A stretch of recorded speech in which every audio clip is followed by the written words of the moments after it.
রাজধানী মিরপুরে কাঁচাবাজার ফুটপাতে চাঁদাবাজি ও এলাকার আধিপত্য নিয়ে ছাত্রলীগ যুবলীগ সংঘর্ষে একজন নিহত হয়েছে। দুই গ্রুপে আহত হয়েছে 7 জন। নিহত রোমানকে নিজেদের কর্মী বলে দাবি করেছে স্থানীয় যুবলীগ। এ ঘটনায় কয়েকজনকে আটক করলেও তা স্বীকার করেনি পুলিশ। সোমবার দুপুরে একদল যুবক মোটরসাইকেল নিয়ে মহড়া দেয় মিরপুর 6 নম্বর কাঁচাবাজার এলাকায়।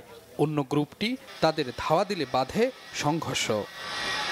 ঘটনাস্থলেই নিহত হয় রোমান নামে এক যুবক। স্থানীয় যুবলীগের দাবি রোমান তাদের কর্মী। আলীকে ফোন দিছে, ফোন দেওয়ার পর আইসে, আর পর আমার বলতেছে আপনারা তো জম্পা করেন কেন? কিসের জম্পা? ডাক দিছে বলেই তো আসছি, নাহলে কি আসতাম? এর ভিতরে এক কথা, দুই কথা, তিন কথা, এইলো পাতারি ছুরি নিয়ে, ঠিক আছে, আন্দাপাট্টা মনে করেন ধারানো অস্ত্র দিয়া কূপ মুখ দেওয়া শুরু করে দিছে। একজনের মারছে, ওদের নামে এরকম অনেক রেকর্ড আছে। ওরা দাও ছুরি দিয়ে মানুষ মেরে ফেলায়, কোপায়, এই সেই। ওনার নামে আরো 2-4টা মামলা আছে, মার্ডার মামলা। টাকা পয়সা খাইয়ে দেয়, এগুলো পুলিশরা কথা শুনতেছে না, এই পাশের তেনে চিন্তা করতেছে আমাদের লোক ধরা দিলে তো আমাদেরই তো ক্ষতি। রক্তাক্ত কয়েকজনকে হাসপাতালে নিতে দেখেছে স্থানীয়রা।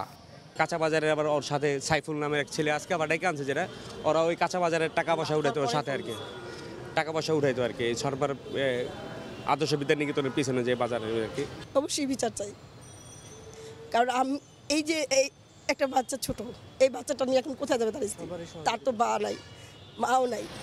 পুলিশ বলছে আধিপত্য বিস্তারে এলাকায় যুবলীগ ছাত্রলীগের মধ্যে অনেক দিন ধরে চলা লড়াইয়ের জেরেই এই সংঘর্ষ ও হত্যাকাণ্ড। হত্যাকারীরা এরই মধ্যে শনাক্ত হয়েছে বলেও জানায় পুলিশ। দ্রুততম সময়ের মধ্যে তদন্ত করে রহস্য উদ্ঘাটিত করব এবং যারা ঘটনার সাথে জড়িত তাদেরকে অবশ্যই গ্রেপ্তার করে আইনের আওতায় আনব। স্থানীয়রা জানায় চাঁদাবাজি সহ আধিপত্য বিস্তার নিয়ে ছাত্রলীগ, যুবলীগ, স্বেচ্ছাসেবক লীগ, শ্রমিক লীগের কয়েকটি গ্রুপ মিরপুর 6 নম্বর এলাকায় অনেক দিন থেকেই তৎপর। গত কদিন ধরে তারা আরও বেপরোয়া। S M Faiz, Bangla Vision, Dhaka.